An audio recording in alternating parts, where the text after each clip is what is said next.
DJ ની વ્યાખ્યા સમજાવું. ચોખવટ કરો.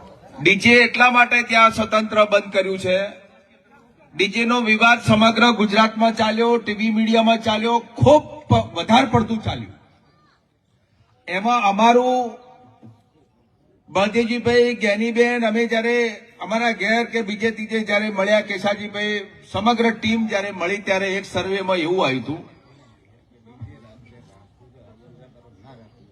કહું આ ડીજેમાં ખૂબ મોટા ભાગે અમે સર્વે કર્યું અને ઊંડાણપૂર્વક ગયા.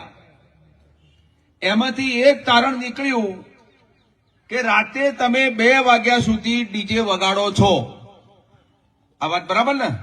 બરોબર બરોબર. રાતે 2 વાગ્યા સુધી ડીજે પર આપણી દીકરી 2 વાગ્યા સુધી ડીજે ના તાલે નાચે છે, આપણો દીકરો ડીજે ના તાલે નાચે છે, આપણો જમૈયે ડીજે ના તાલે નાચે છે અને આપણાથી પડોશીનો દીકરો ડીજે ના તાલે 2 વાગ્યા સુધી નાચે છે.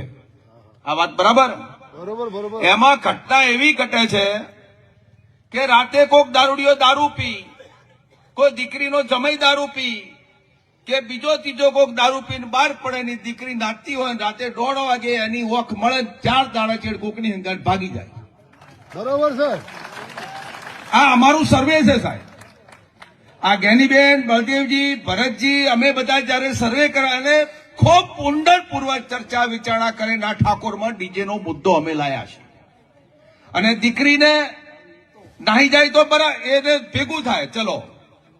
બીજું, આજે 2 છોકરાની માં ભાગી જાય એ કેટલા અંશે ખરાબ છે.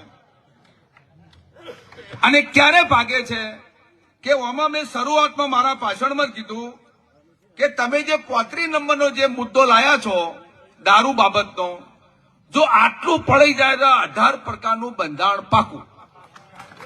આમાં કાંઈ ઘટતું નહીં. બોલો.